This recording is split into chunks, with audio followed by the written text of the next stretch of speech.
If your job at a healthcare facility includes disinfecting against viruses, you know prevention is the best medicine. And maintaining healthy spaces starts with a healthy cleaning routine. Grainger's world-class supply chain helps ensure you have the quality products you need when you need them. From disinfectants and cleaning supplies to personal protective equipment, so you can help deliver a clean bill of health. Call 1-800-GRAINGER, click Grainger.com, or just stop by. Grainger, for the ones who get it done. The Ochelli Effect is sponsored by WallStreetWindow.com and listeners like you. And now, the most underrated voice in all media, Chuck Ochelli. April 13, 2023, allegedly, according to that thing we call a calendar, and this indeed is the show you were looking for. How do I know that? Because you're hearing me rattle on about this.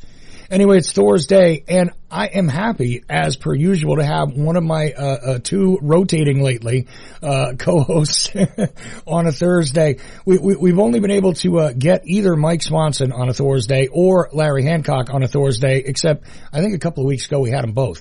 But it's been a rare occurrence, like for the past, many months. But either way, I've got Larry Hancock with me here at the top of the show, and I'm real happy. Of course, I could sit here and list all of Larry's books, but I don't want to keep them more than an hour tonight. So, in the interest of time, I'll say that today's discussion would focus more or less on the book Unidentified, which I was more than happy to assist in promoting when it came out, and I'll tell you why, because it covered a subject that I almost thought Larry Hancock might not cover. Because it was, today commonly referred to as UAPs. But as per usual, in the most responsible way and in the most, efficacious way, efficacious? That's probably not correct, but it doesn't matter. In the most effective way, how about that? Larry Hancock always concisely, saliently, is that a word? I don't know. I'm tripping over myself. Look. In a very, very solid way, as a historian, as somebody who actually journalizes, is a journalist of history, as he has done, has discussed the reactions, the actions, the covert nature, of intelligence, of the military, how things actually get reacted to, whether it is the Kennedy assassination or it is various covert operations that become overtly known because things go wrong. If you look at In Denial, if you look at Surprise Attack, if you look at Shadow Warfare, a lot of things can go wrong, but the mysterious nature of UAPs, if you don't know what that is, by the way, commonly referred to previously as UFOs, unidentified flying objects. I thought that was concise enough. But apparently, unidentified aerial phenomena, does that suggest that they may not be objects? Because a phenomena is not necessarily an object. Look, enough of my thoughts. If you look at unidentified, and I hope that you have by now, if not, I suggest you buy it. And here's the thing. Larry has decided to continue that work, and we're going to discuss that tonight. And really, really happy. Of course, go to larry-hancock.com. You can find his many books on Amazon and elsewhere, all over the place. I urge you, buy them used, buy them new, buy them any which way you can get them. He occupies more spots on my personal bookshelf than any other author, with good reason. Anyway, and thank God we do not have to discuss creating chaos again tonight. Thank you. Although we could, considering what's in the news, Larry. Anyway, Larry, how you doing tonight? I'm doing fine, Chuck. You know what I'm referring to about what's in the news? Yes. Okay. It all sounds very familiar to me. At one time I was an airman first class in the Air Force Communications Service. So yeah, it seems like old times. Oh, well, and there you go. We're obviously referring to these recent leaks of classified documents, and guaranteed at some point, Larry will have an opportunity to write about that. Because, it's just, I don't know, you're like creating a chronology of the, the 20th century, insanity of the intelligence and military operations of the United States and other countries sometimes, but U.S. definitely highly focused through your work. I don't even know if I worded that correctly, but it doesn't matter. What we're going to talk about here today, though, is definitely related to the UAP or the UFO or, well, again, not supposed to use that anymore, right? Anyway, I love this though because you're actually putting stuff out in public, and I'm going to give you guys the link in the show description to what it is I'm going to refer to here, which I'm going to let Larry explain in just a moment. But let me just give you the headline of this this very interesting Scientific Coalition of UAP Studies. Okay, now this is published according to what I have here on April 4th this year. UAP Pattern Recognition Study, 1945 to 1975, U.S. Military Atomic Warfare Complex. Okay, and then it says it was updated on April 5th right after that. Quick description. This paper provides a view of the pattern of reported unidentified aerospace phenomena. Oh, excuse me, I forgot to say aerospace phenomena. Anyway, UAP in the United States associated with the military atomic weapons complex between 1945 and 1975. Okay, now that I've done my reading here on the show, the thing is that to me, when I saw it, I said to myself, well, that sounds like the book Unidentified. And of course, Larry is one of the cooperative authors here. Let's see, corresponding authors. Yeah, I have Ian M. Parrott, I guess. Is that how we pronounce that? Yes, Parrott. Yeah, Parrott, and L.J. Hancock is obviously Larry. And there's apparently 1, 2, 3 others here. Grosvenor, S. Grosvenor, L. Cates, and I guess that's an Ochelli.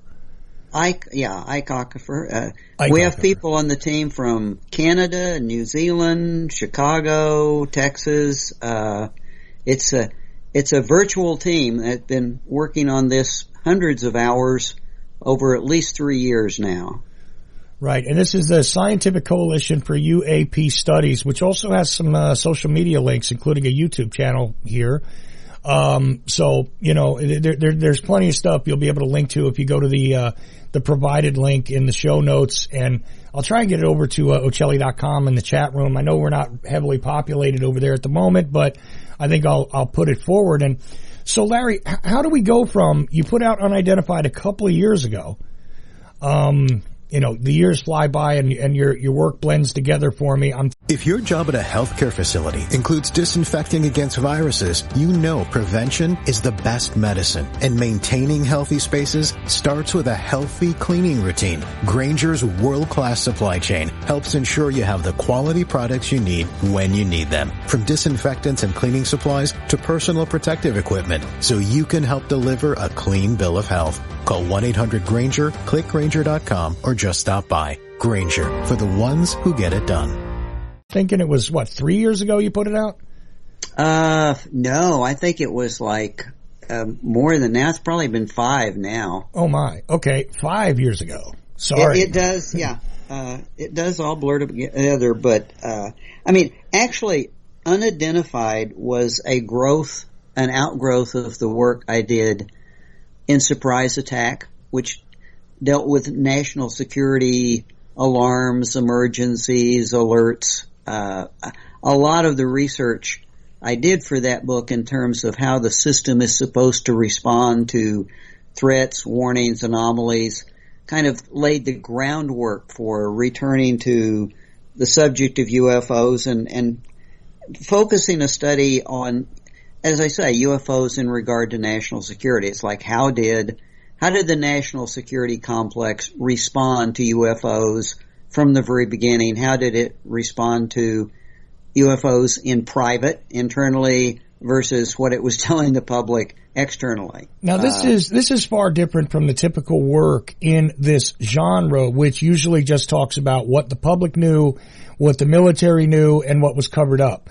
I mean, I'm giving a very really quick, oversimplified synopsis of what almost anybody else would write about. And that's it. They leave it there.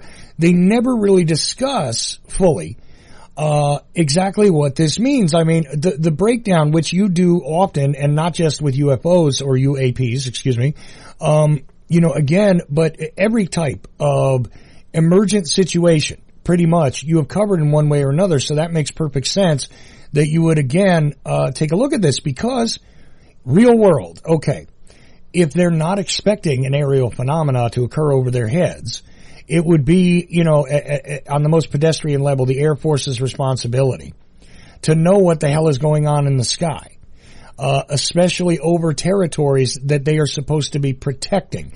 Now again, I'm giving the really baseline, civilian simpleton idea here, but I mean, that does indicate that if something emerges, which is unexpected and is not immediately known, whether it is otherworldly or it's irrelevant, there must be a response. There must be a record kept. So there has to be a realistic system, a way of behaving that is either developed in an ad hoc way or is established and must be adhered to, right?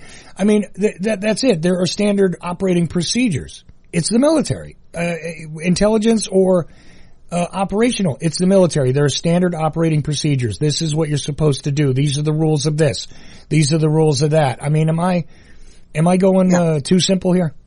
To think that the Air Force would not have a responsibility is kind of silly, because especially during the period of time that we're talking about there, this is the beginning of the Cold War, the height of the Cold War. The Air Force and, the Department of Defense is going to have a system for identifying and reporting and deal with potential threats. That's just, you don't know. Is right. This, and one of the things I do in Unidentified is to discuss the evolution of that system. How did it come about? How did it work? And basically, most interestingly, what did Air Force intelligence really think of the subject? What were their conclusions? What were their assessments? And the rather fascinating thing is, regardless of what they might have been saying to the subject, or to the public about the subject, now that we can actually see internal Air Force documents and CIA documents, we know they took it quite seriously. The first Air Intelligence Assessment in 1947 says, yeah, these are real objects, they're anomalous objects, they have advanced technology, and they're probably Russian derivatives of German advanced jet or rocket technology. And because of that, we really need to take them seriously. Mm. Well, that was the thing, is that, the legend is that in World War II, toward the end, the air battles started to feature some of the jets that were a lot more modern, but because of the way the war went, the Germans weren't able to produce the faster flying craft quickly enough to overwhelm. If they had, they might have overwhelmed the air battles and things like this. Now, we know we've had to adjust that history a little bit because new facts have, come to light regarding what went on there, but the idea that there would be like one jet among a whole squadron of these other things, and maybe that happened on occasion, but it was kind of known that there was other technologies. There were people racing to get advantages in World War II on more than one side. It wasn't just about the race for nuclear weapons, but various types of technologies were being worked on and rolled out during World War II, weren't they? Well, they were. And, immediately following the war, the U.S. was essentially studying and replicating all of those advanced systems, whether there were ballistic missiles or essentially cruise missiles. Did the Germans have supersonic designs? They had certainly designed supersonic aircraft. So the question was, had they actually flown any? Mm-hmm. But I think the next transition point that really becomes interesting when you look back at the history of the period is that for the first 2 or 3 years, the Air Force just assumed that that's what they were going to find.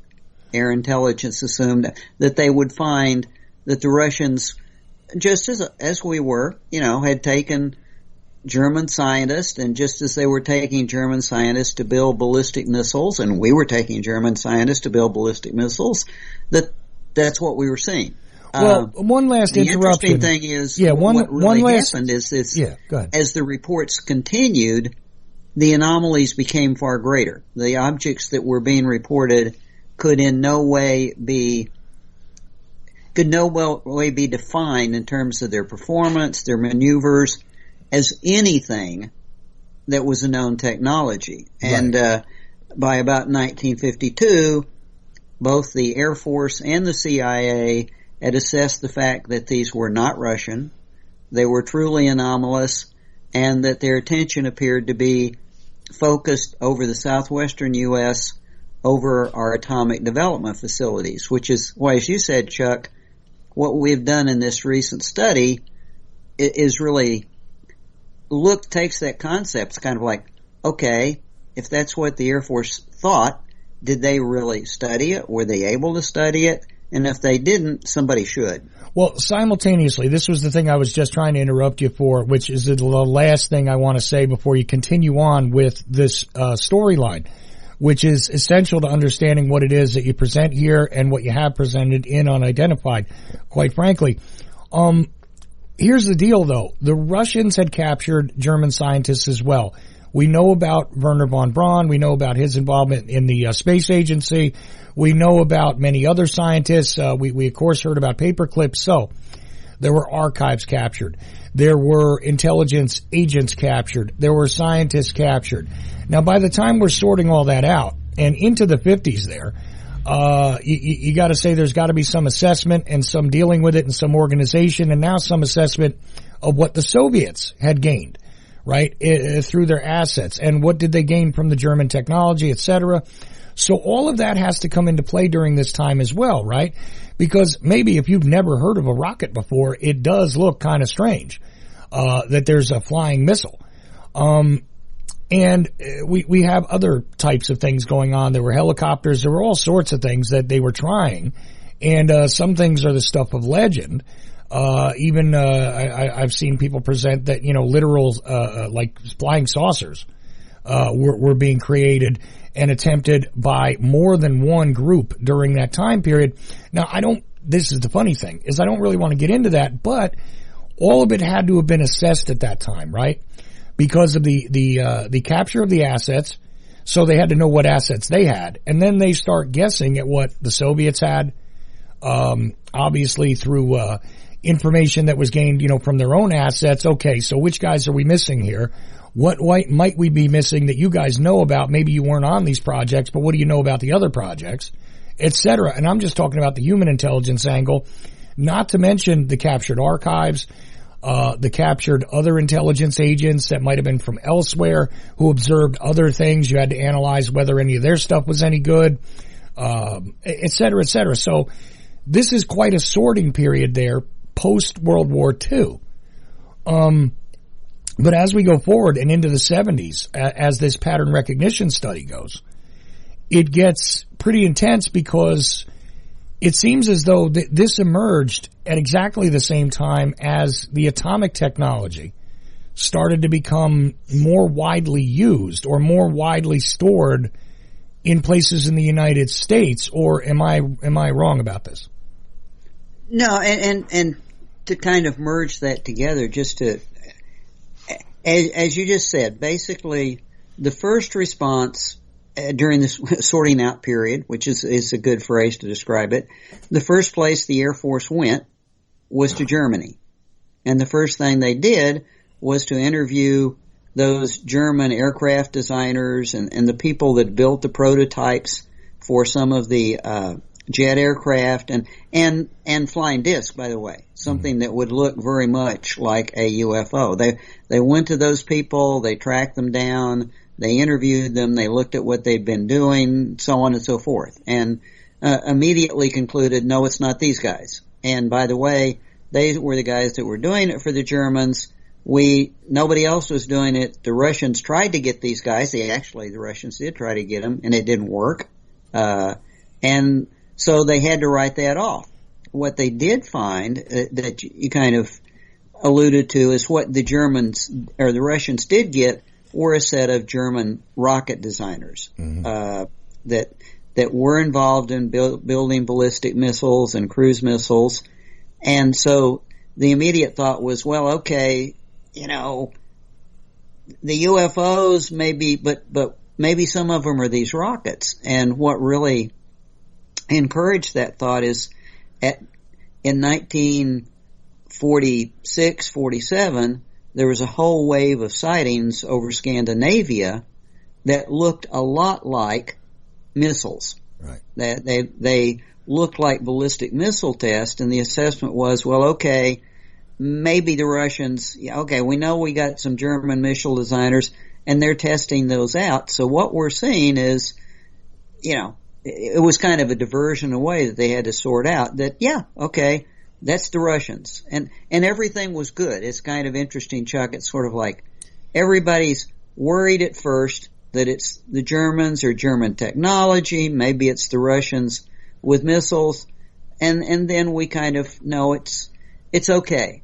And then we have 1947 and 1948 where all these flying discs start showing up doing things that no jet and no missile could possibly conceivably do, and everybody is back to the starting line going, oh geez, now that's when you start getting people talking about, aliens and extraterrestrials and really, not of this earth sort of thing that they started to wrestle with. There was definitely a sorting out period where everybody is running around looking kind of like for the usual suspects and not finding them. Yeah, that's what I was just going to say, is that what you have is a time period where it's like, okay, look, we know we got some, again, I mentioned Wernher von Braun for good reason.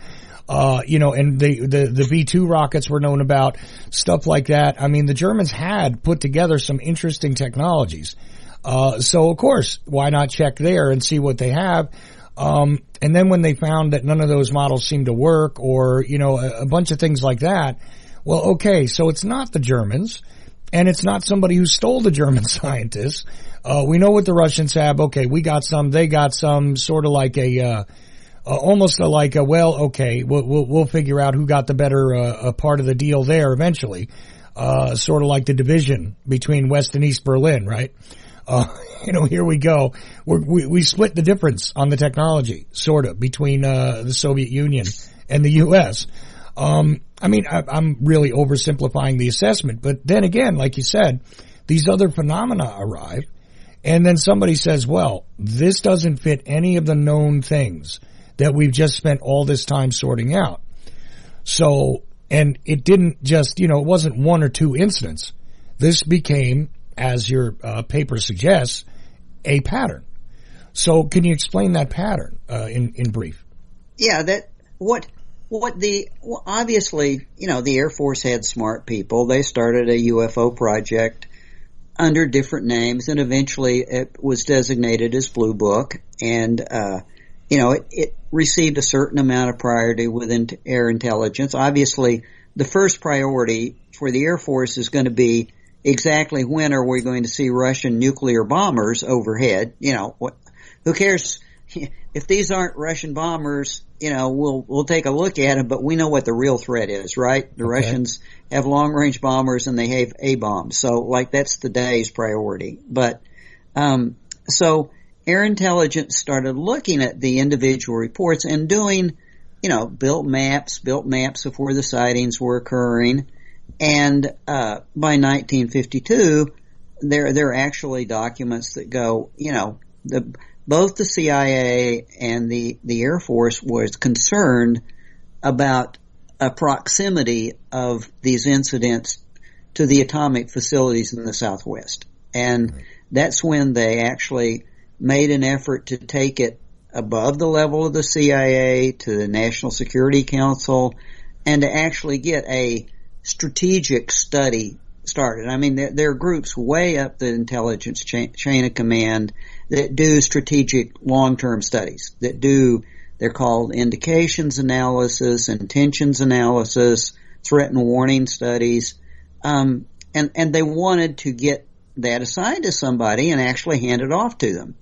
And unfortunately, what happened at that point in time is the people that were advising the National Security Council said, well, yeah, sure, we'll take it to them if you get us a number of, reputable scientists to sign off that these things are real, then we're not going to risk our reputations. If they're willing to risk their reputations, then we'll bounce it up. And that didn't happen.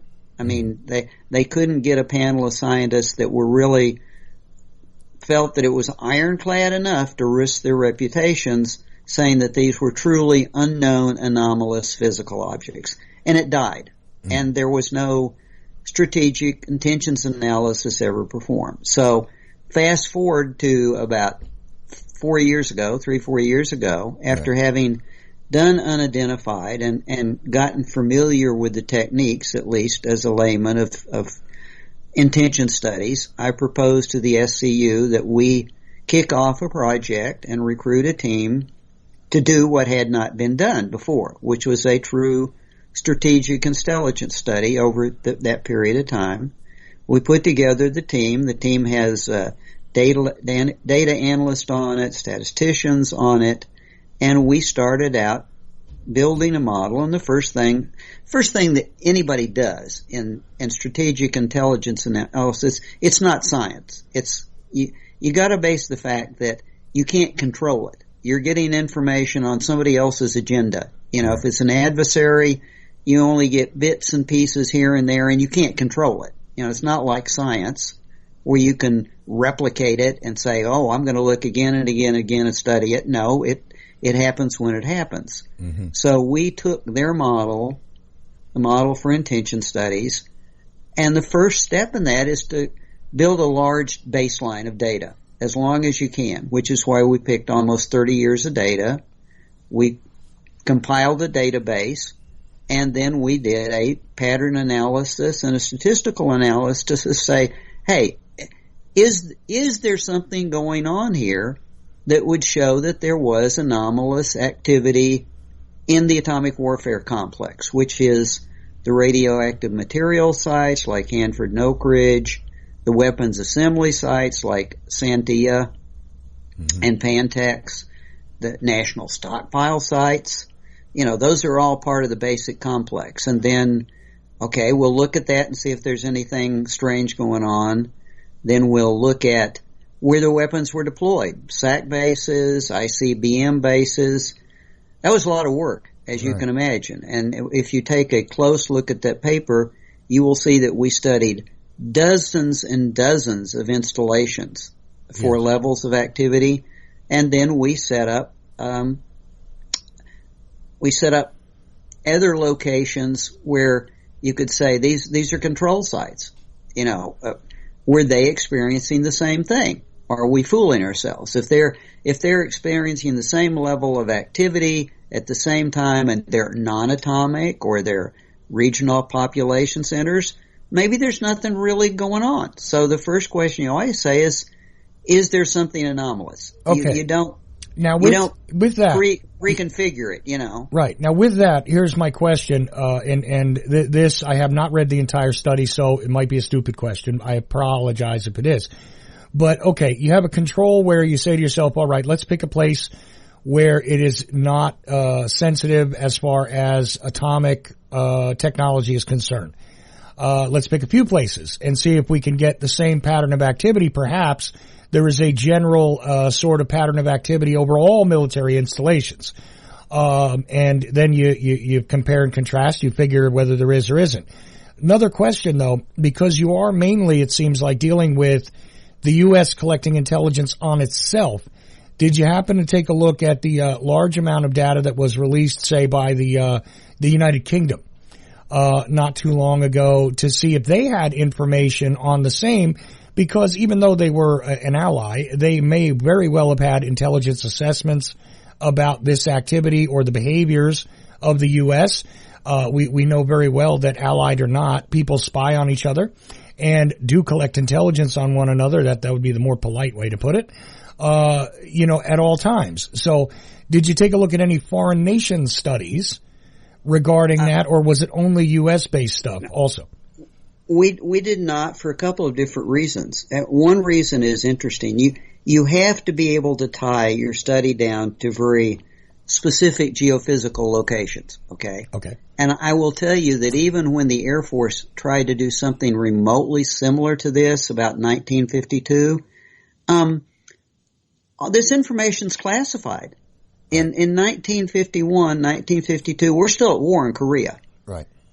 The location of the stockpile sites is super classified. The location of the weapons assembly sites is super classified. The Air Force couldn't even tell Battelle Institute, who it contracted to do a study, where these locations were.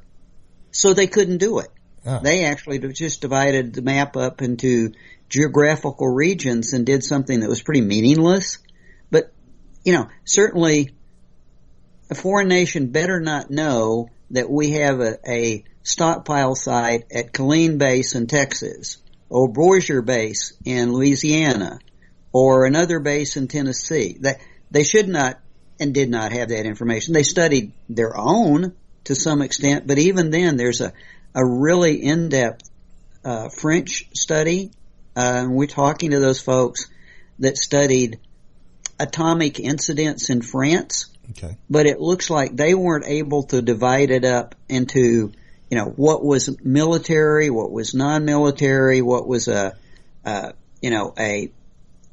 depot site versus a radioactive materials residue site versus a weapons deployment. If you don't have that level of detail, which I'm not sure you can do, the United States has always been, over a period of time, now I can look back and find the history of all this stuff, and it's open access, and I can, if you know the place to look, you can find it. That's incredibly detailed.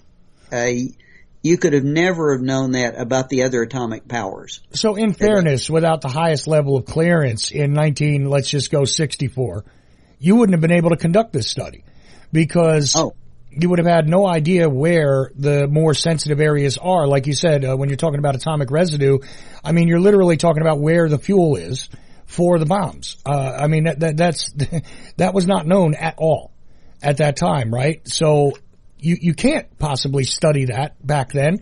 Even if they contracted somebody to study this in the way that you're doing it, it could not have been done until when, say? Probably until I don't think it couldn't have been done before the 70s. Okay. I think you might have been able to do it in the 70s. It's an interest to give you one example of that. One of the places that we studied very intensely, because there's a fascinating series of very scientifically documented UFO reports, was one of the early stockpile sites at Killeen Base. Right. And Texas. It's associated with an Army artillery training location. And the interesting thing was that the Army got very concerned about all the UFO activity that was going on that they were seeing. And they tried to report it to the FBI and the Air Force. There wasn't much interest in it. But because they're artillery people, they set up triangulation teams where they could calculate precise altitudes, speeds, mathematically. Right. And they provided all that information to the Air Force, and the Air Force did nothing with it. Well, and one of the questions that jumps forward is, was the Air Force not going to do anything with it because they would have exposed how strategic that location was if they had done anything? Even when Ed Ruppelt was writing his book about the Blue Book program, who's Air Force officer that led it, he could not identify this location. That book was published in the 60s. Right. He would not even name the base. He wouldn't name the Army base, much less the stockpile site. Right. Okay. So, in other words, there is just no way to have done this previous to, I'm thinking the 80s. It had to have taken until, because a whole lot of stuff, I know there was, I think it was 88. There was a large amount of documentation that was kind of quietly released regarding this. And I only know, the funny thing is I only know this from the UFO community at the time, right? Because they were very keen to take a look at this, but quite literally nobody paid attention to this stuff coming out. And this is where it did give rise, and for many years people have speculated about their interest, right? What is the phenomena's interest in these particular areas? Well, we know now today that these sites were sensitive. That's why I keep using those words, because I know I've read them several times, but people were just openly speculating about this, only because there was limited information. Now, in the past few years, we've seen a great deal more releases. I mean, famously, everybody's seen the clips now. I'm sure anybody's listening to us has certainly seen the clips, right? This was filmed by Pilot. This was filmed, and these different phenomena being seen in the air, right? Stuff like this. But that is hardly, even a fraction of the whole story, regarding what it is that was held back for a long time. And people have just speculated about it, and some people irresponsibly, and some people responsibly have speculated about what does this mean. So this is very interesting. Well, now, establishing a pattern, now that you're better informed nowadays than you could have been 40 years ago. You're better informed, absolutely, than you could have been 50 years ago. 60 years ago, forget it. So what is it that emerged that is kind of new in this study? I'm certain there's a lot more work to be done, but I mean, a couple of bullet points here. What do you think Sure. would be of interest? And just to kind of make one more comment on what you just described, most of the books that we use for reference come out of the 80s and 90s, but these aren't books on UFO reports.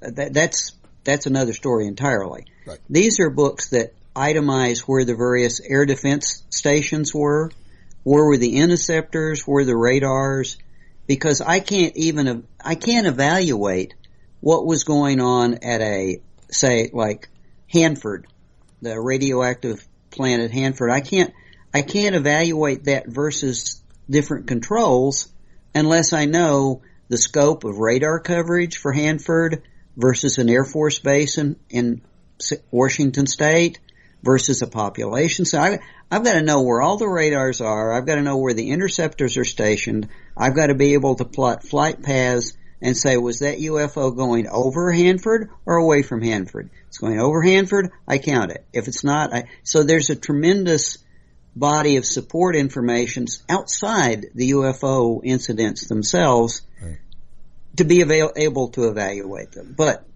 to your question, what we found in some is this. Yes, there were anomalous patterns. There were anomalous patterns specifically in regard to the earliest radioactive materials plants at Hanford and Oak Ridge, Tennessee, to the earliest weapons assembly sites at Los Alamos and Sandia Base in Albuquerque, to the earliest stockpile sites. There is just no doubt there are anomalous activities of UFO activity going on there compared to not just population centers, but the controls that we used were military, non-atomic air defense bases, whose first priority was to detect UFOs and to intercept and respond to them. Theoretically, those air defense bases should have produced a lot more UFO reports than something like Hanford, which is an atomic materials plant. I'd expect to see more from an air defense base. No, that's the activity was anomalous at Hanford or at Oak Ridge, deep in Tennessee. Okay. So there's definitely an anomalous pattern of activity initially during a period of about 4 years at those first weapons complex sites. And then the fascinating thing is it goes away. It stops. UFO reports from across the nation continue. Right. UFO reports from military bases continue. But these stop. It just goes away. Like somebody was interested, now they're not interested. And then what we see is, and by the way, when we build another major radioactive plant, they don't come there. A little bit, but nothing like a comparable pattern of activity. Right. Now, I'll give you a weird example of where this contrast and comparison might come in, and I don't know if you recall this, and totally did not prep you on any questions I was going to ask you, but I used to live and work in an area in New Jersey where, guess what? We have an artillery training site, which is Fort Dix, which is connected almost directly to McGuire Air Force Base. which is in very close proximity to Lakehurst Naval Air Base. In case people don't recognize Lakehurst Naval Air Base, that's where the Hindenburg crashed. Okay. Now, this would be an interesting site strategically at a certain point in history. As to whether it was an atomic site, to tell you the truth, even though I lived there and knew people and interviewed people that worked there and talked to them about different things. Matter of fact, there was one particular JFK witness that worked at Lakehurst, okay, that I got to know for a brief time period. There is a lot of interest there if somebody was studying something strategically, and due to the fact that it is a state which is bordered on the one side by the Atlantic Ocean, it's kind of a little more accessible than something that's landlocked in the U.S., right? So you might be able to sneak an aircraft if you were any kind of intelligence collection. Let's just say it was a foreign national intelligence collection. You end up over this particular area. It may be of interest. It may not, depending on what you're able to observe. But did you notice anything that was like a strategic anomaly in its geographical situation? Because look, if you got a base in Montana, that's a little more difficult to get to with an aerial asset. And not be detected on your way there. You might be able to get to New Jersey or Georgia or Florida, and maybe not be detected because you're out there in the Atlantic Ocean. And, look, I'm not saying that I understand fully, what the borders and the airspace, how that's handled. I never will claim to be an expert on that. But I would say that just logically looking at it, there might be a different way that that's approached because of its geographical location. So you obviously had to deal with that in this study as well, didn't you? Yeah, we took control sites as all of the strategic transportation hubs and Navy hubs on both the East and West Coast, not only New Jersey, but Hampton Roads, which is literally the largest logistics hub on the East Coast. San Diego, we definitely took all of the strategic logistics and transportation hubs as control centers. Okay. They were all as controls, and the answer is none of them experience anywhere near the anomalies we're talking about at the atomic sites. Right. Now, to the best of my knowledge, those places in New Jersey were not atomic. They were not sensitive. Right. They may have at certain points, they were depots, they were connections where things might have been transported, but they were never a long stop for any type of asset like that I know of. No, and that they were not. We know where weapons were deployed. Right. For use, not just for transportation. That had to be part of the study. And you will see those locations show up in the charts as control centers. And so bottom line, so we see a pattern of activity at the initial atomic warfare complex sites for development, assembly, whatever. Then that goes away. Mm-hmm. Then we see another burst of activity years later when we deploy the first round of ICBMs. And the UAP activity is back. It's not back over Hanford or Oak Ridge. It's not back over Albuquerque. It's back over where the ICBMs are being deployed. Okay, and it lasts 3 years. And it goes away. It's like, okay, not interested in that anymore. Right. Meanwhile, the baseline of UFO reporting continues. It's not, we had to establish baselines too. That continues. And then finally we see another burst of activity in the mid-70s, and that's really interesting because it's also a short 2-3 year burst, but it happens only where the ICMs are deployed that we begin to put multiple independently targeted warheads on, MIRVs basically. And it just jumps out and you have another burst at those Minuteman III ICBM sites. And then it stops. So one of the things that's most significant about the pattern analysis is A, it does show anomalous levels of activity, but the focus of that activity changes over time from development and assembly to deployment, and then to phases of deployment. We are at present doing an indications analysis, essentially to say, well, of the scenarios that what could that mean? You know, there are 4 or 5 things that could mean. We're trying to approach that very rigorously and say, what's more likely than the other? You know, look at actual, not only the patterns, but the type of activity going on in the incident reports to come to some sort of an assessment of, you know, is this a threat? Was it a survey? Are they preparing preemption, et cetera, et cetera? But what we can tell you from the pattern recognition paper at this point, anyone that chooses to look at it will definitely see the documentation on what we studied and the emergence of those patterns. Well, and through those patterns, you'd be able to see exactly how quickly, if you know when the activity begins, and you know when the activity that's being observed begins, or in some cases there were a couple of disruptions and things like that, which you had gone into in Unidentified. One very curious situation was on the ground, actually, not in the air, but interesting stuff started to happen on the ground at one place. But so one could say there had to be some sort of knowledge here too of when these things were going to happen. Otherwise, you know, because it wouldn't correlate very tightly to those time periods. I mean, did you get a sense of how tightly it correlated, like, you know, within days of them starting to move? When you're talking about deployment, for instance, right?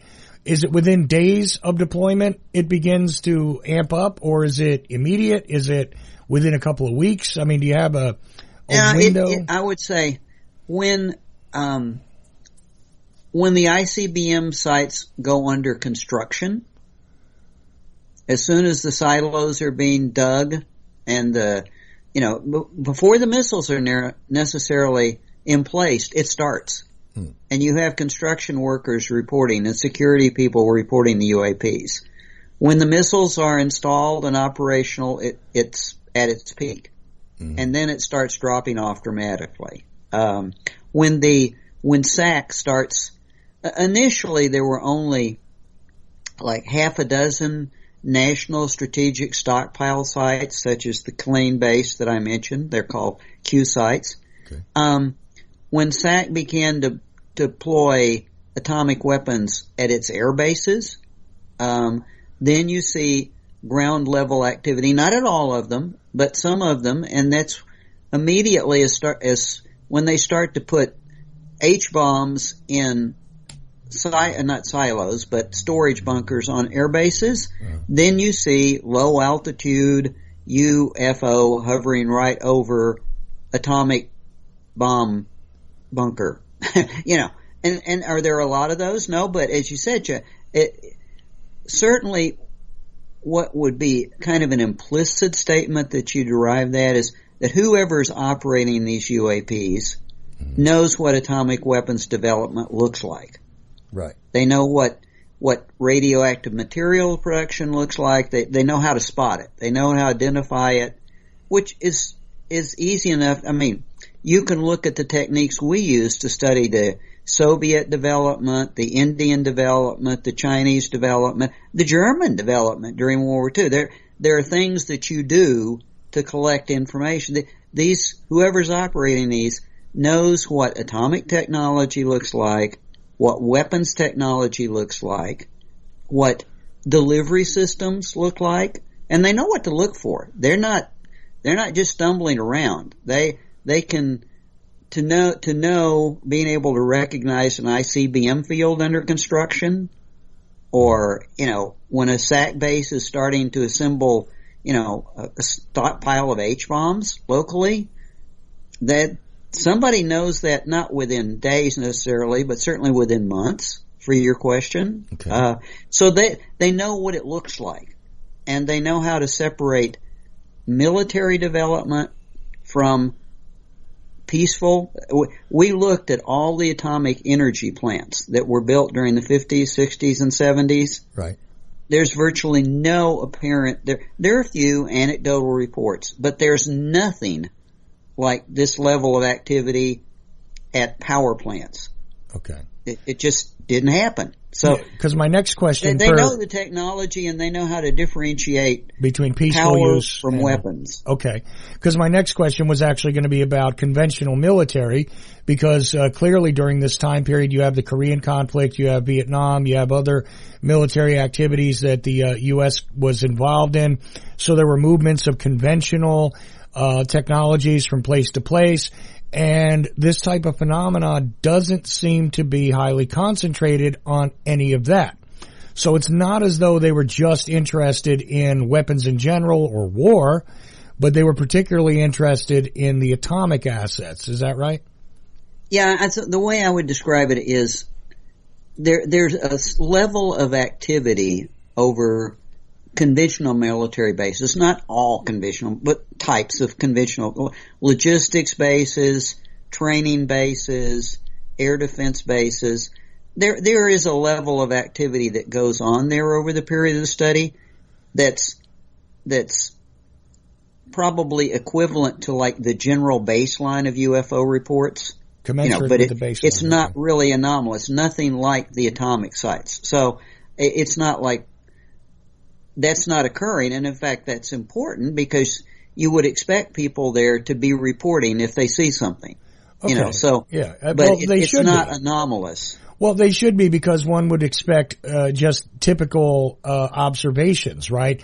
Like I said before, there's intelligence being collected at all times by your enemies and your allies about what it is you're doing. So any sort of aircraft overhead should be reported. Any kind of, strange events where it seems like maybe somebody came in, came out, whatever, any of this stuff should be reported anyway, just to try and maintain security. All right. So the last thing that I wanted to ask is, can you give us an idea of, because now we have an idea that there's a baseline of activity where it could be anywhere. It could be anywhere at any time, and there's a certain level of, look, we saw something strange, we encountered something strange, planes ran into something, whatever, things came up on the radar that did weird things.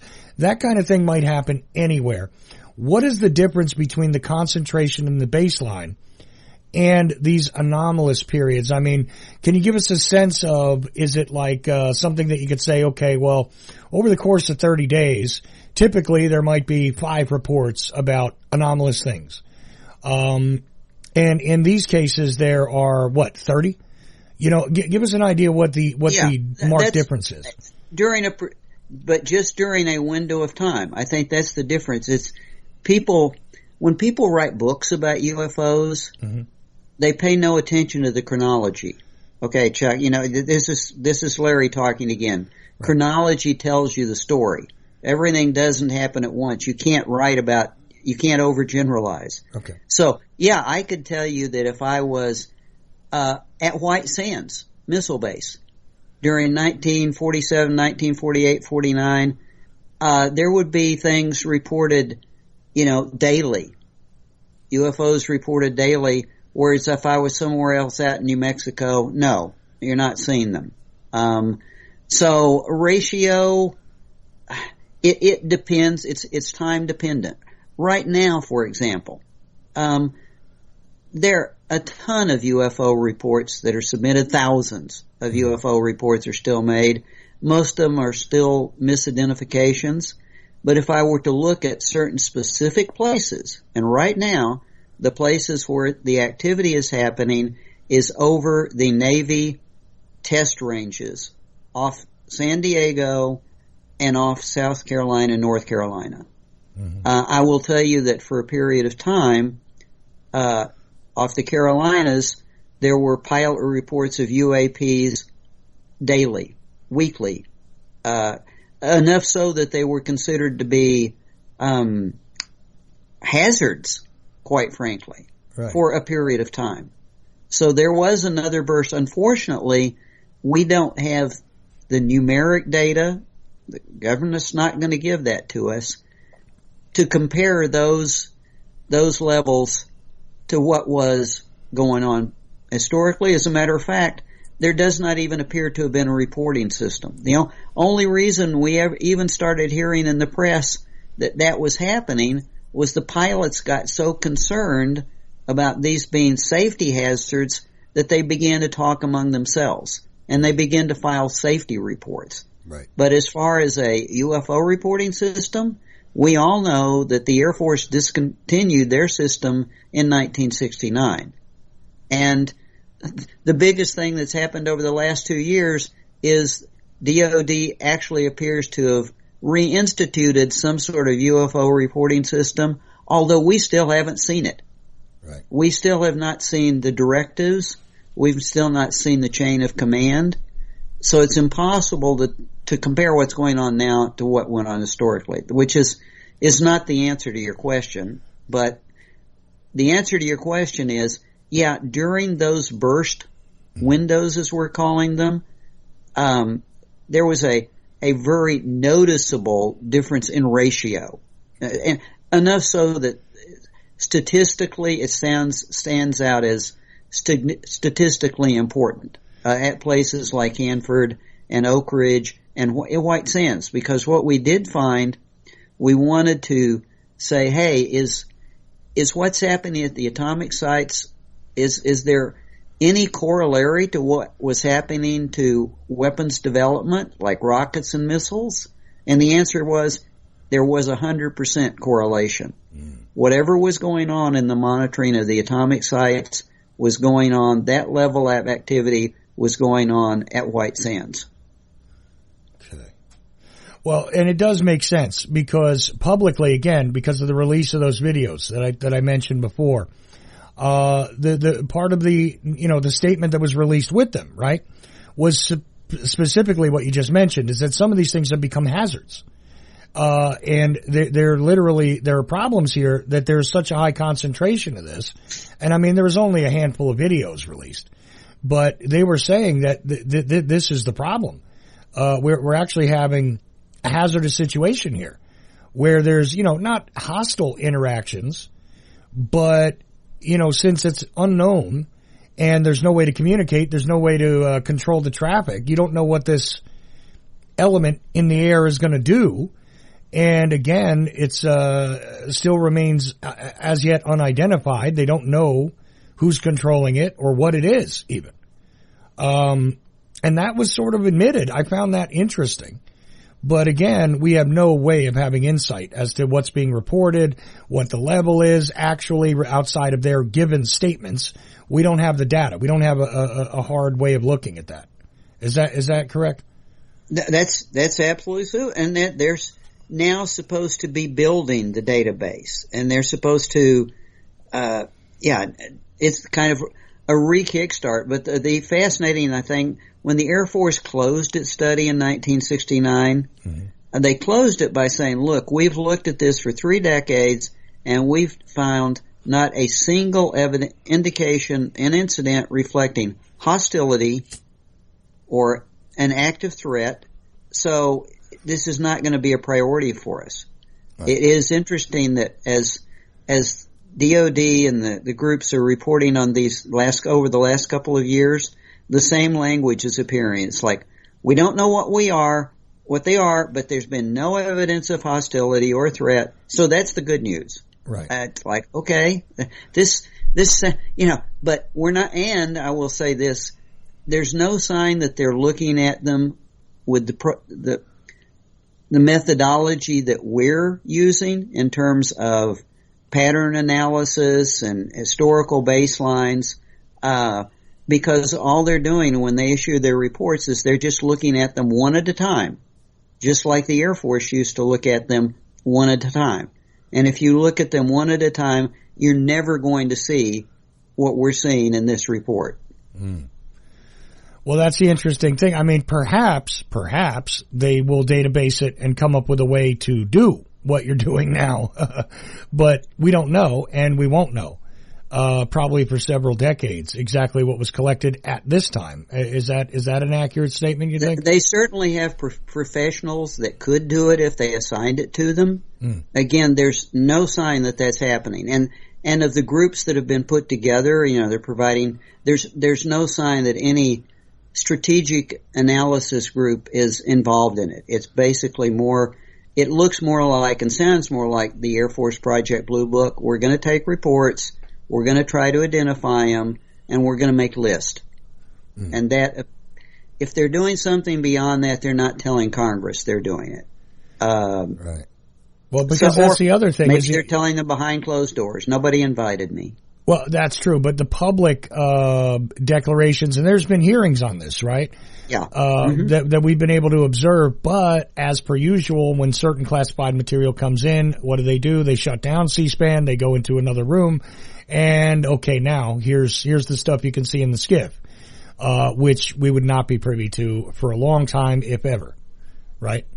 What I did find most discouraging, I guess, from my perspective, is they've interviewed a couple of officers, senior officers, and the press, ask questions that the press might read a book or whatever. And, at least one occasion, the press was saying something like, "Well, sir, are any of these?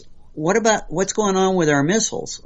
Is any of this like what happened over our missile bases back in the 70s?" And the officer that we're interviewing is sort of like, "Well, I really don't know what you're talking about. I don't know of any incidents over our missile bases." And it's like, that's sort of embarrassing, because if you're assigned to this project, you got staff, somebody should have read a book and at least given you a 15-minute, historical background so you don't really look stupid in front of the press. Well, it would be nice if there was some context so that a chronology should be built off of what it is you're doing now. I mean, if you have no idea what happened before, how do you know that you're not, using a methodology or something that has already failed? I'd buy a book for him if anybody called. There you go. So, all right, Larry, look, I've kept you about an hour here, and I appreciate all the time and your patience with my questions, because but I think these are useful things to examine what you have here, because again, this might be the only study of its kind that I've heard of, where we might get some sort of, again, pattern analysis, some sort of strategic analysis that could be useful to explain what was actually going on. And again, look, an officer nowadays who's being brought before, even if you take a look at their average age, they probably were not in the know in the mid-70s, generally speaking. I don't know how old the officers were, but I didn't see really old guys there that might have been a colonel in 1975. Okay.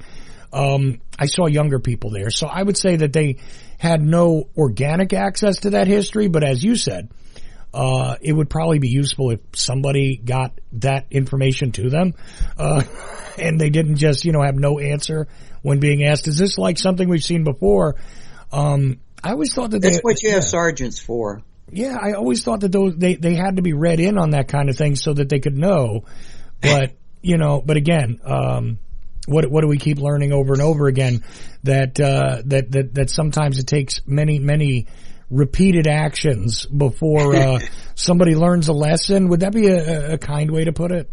That seems to be, and then they have to relearn it later, but that's okay, yeah. Yeah, and then sometimes those lessons are lost because, again, somebody doesn't read the history. Okay. So, Larry, in conclusion here, I appreciate you taking the time, and I know we got you a little early and we're keeping you a little later than I said, but I mean, how would you conclude this for somebody? And I want you to go over to Larry-Hancock.com, obviously check out his blog. Check out any of his books. I recommend all of them. Unidentified would be the best one for tonight, although I'll tell you the behavior of the intelligence community can be seen through a lot of Larry's work. So, there are various entries in that catalog that could teach you a great deal. And I'll also provide the link to this study. And I am going to read the rest of it for sure. But I really found it enlightening to discuss it with you this way, because these are the questions I would have. Again, I might not be useful on your team for this one, Larry, but but these are the questions that I would have, just from an outside point of view and somebody who hasn't seen all the data or anything.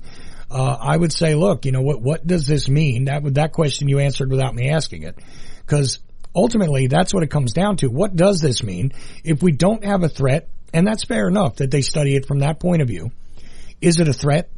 Is it hostile? If there's hostile action, then there must be a reaction. I mean, that's pretty much the business of the military, Larry. I mean, that's the way I'd wrap it up. If you're interested in the general subject, if for a history and you haven't done it, reading Unidentified would be good. If this discussion has interested anybody that's familiar with the subject, we've published this 64-page pattern study, so you can call it up online, read it for free, see the details behind everything you and I just discussed. We even published the data. The data behind the study is online and on I think it's a Harvard server. It is an academic paper, so it's a slog reading it. It's not like a book. But if you really want to engage with it, it's there. And we actually have another paper in peer review right at the moment, which is an indication study, which is an assessment of what we think the patterns and the activities suggest is the most likely versus least likely if we just look at it in a military context. So there will be more coming out from our team, hopefully by the end of the year. Peer review usually takes 2 or 3 months easily because it's a critical process. But this was the first paper in a series of what may well be 2 or 3 papers on this subject. So hopefully there will be more to come. Right. And look, again, I'll tell you guys, you can go right over to, well, let's see, we have UAP pattern recognition study, which is on the I think it's zenodo.org, and it's got a record number. I'll give you guys that link, as well as the link to the entire study, and you can get a PDF of it right there if you like, or read it online. And that is at explorescu.org. And it is under again, the UAP pattern recognition study, 1945 to 1975. I read the whole headline there. I think that's actually in the URL. But either way, you'll find clickable links with the show notes. And I'll also provide that other link with the raw data, which I guess that is a Harvard server, right? The Zenodo. Yeah. Yeah, so I know I've seen it before. So, and I do believe that is one of their assets. But again, the raw data, and I'm going to put it in the chat room at Ochelli.com as well, so you guys can take a look at it for yourselves. And I find this really interesting, of course, in completely studying the behavior of the national security state. At any rate, good idea to take a good look at this as well. Plus, the topic is extremely interesting. And I say again, at some point, we may be able to determine, through inference and through the data and through the pattern recognition, what this actually means. Okay. Because there's a lot of things that could be said about it. And it could be, let's just, look, if we imagine that it was a foreign adversary that had better technology that they had kept much better hidden than we seem to keep our own. Maybe they just wanted to know what the hell we were doing and wanted to see exactly how far we'd gotten, because if their technology was beyond ours, well, let's see how far they've gotten with this. And if it was, an off-planet asset looking at us, same thing could apply. How far have they gone? Are they ready to launch these things into space? Are we being threatened? Maybe they're doing a threat analysis. I mean, now, will you be able to discover that through this? I don't think not alone, but it would be a great indicator. That's the next paper. But Larry, anything you want to say in closing here? No, I think that does a very thorough job of it. I appreciate it, Chuck, because it is, the paper itself is, I'll have to say it's a slog. It's an academic paper. It's much more like a thesis. Right. Having someone tell the story behind it is really good. We try to do the best we can to not overburden the study. We have, what would we do? What did we think we find? We have summary statements in it, but the paper is a slog. There's just no doubt about it. But you have to do that with an academic study. So, no, I think that covers it pretty well. I appreciate the time. Absolutely. And again, I highly recommend the book Unidentified, which, by the way, what is the subtitle to that book, Larry? The National Security Challenge of UFOs. The National Security Challenge of UFOs. And I swear to you, I looked at this paper and I said to myself, yeah, this is unidentified, but expanded upon, seems to me. Yeah, 3 years worth. Yeah. Probably, I'm going to guess maybe 1,200 man hours. Well, but that's the kind of work you got to put in if you actually want to, accurately collect data and be able to create chronologies and be able to create various summary statements that have a lot of factual and, and scientific backup. Again, pattern recognition is a scientific process, right? Whereas you can see, look, consistently, here's what occurs if X and Y occur. There's a mathematical equation to that as well. And, look, there's a little bit of art to that science, I know, because depending on the lens you're using and everything else, it can drastically change the results. So it's not merely a mathematical equation, but it gets us a lot closer to fact as opposed to speculation. So again, those links will be in with the show notes. And always, as always, go over to larry-hancock.com and check out all of Larry Hancock's work. And I want to thank you, Larry, for hanging around with me for about 1 hour and 10 here tonight. Sorry again to keep you a little long, but look, organic conversation, sometimes it's going to happen. Yeah. It's good to be here. Anyway, are we going to have you next week or 2 weeks from now or? 2 weeks, I think. Oh, excellent. I look forward to it, and you guys never know what it is we'll discuss then. It could be JFK stuff, could be this, could be, God help us, more stuff on creating chaos, but I'm really trying to avoid that, I got to tell you. But anyway, Larry, thanks again. No matter who you are, where you are, when you are, remember, I'm merely Ochelli. All of you are indeed the effect. And next week, I think Mike Swanson will return. Gold, silver, the stock market, WallStreetWindow.com. Perhaps you're invested deeply. Perhaps you're not in deep enough. Maybe you're thinking about getting started. WallStreetWindow.com. Michael Swanson, the brilliant author of The War State, understood these trends professionally for many years, and now he gives you the benefit of his knowledge. WallStreetWindow.com. Go there now. Go there now. Go there now. Go ahead, caller. Yeah, I'm interested in the truth about the JFK assassination. Right. Well, what do you want to know? Judy Baker's wild claim, Oswald girlfriend, she knew Ruby and Barry, cancer weapons. Really? I imagine I could claim I have 4 wheels. It doesn't make me a wagon, but okay. Oswald was on the kill team and trying to prevent the murder of John Kennedy. Come on now. Has a real expert on the JFK assassination looked into her claims? Go to Amazon.com. Enter Judith Baker in her own words. You'll get results for a digital copy of a book where Walt Brown utilizes her own words and the known evidence in the case to get at, well, a different perspective, let's say. You can get Judith Barry Baker in her own words from the author himself, signed if you request it, by contacting Dr. Brown at KIASJFK@AOL.com. It's a fun book, and it actually dissects the many, many fantastic claims. Judith Barry Baker in her own words. Thank you for all the great information. In Denial, Secret Wars with Airstrikes and Tanks by Larry Hancock. Secret wars became a staple of U.S. covert operations and are still happening today. Larry Hancock's book, In Denial, rips the cover off many of them. Using new files, it exposes things about the Bay of Pigs that no one has ever written about before. It shows why it really failed and why the United States did not learn from it.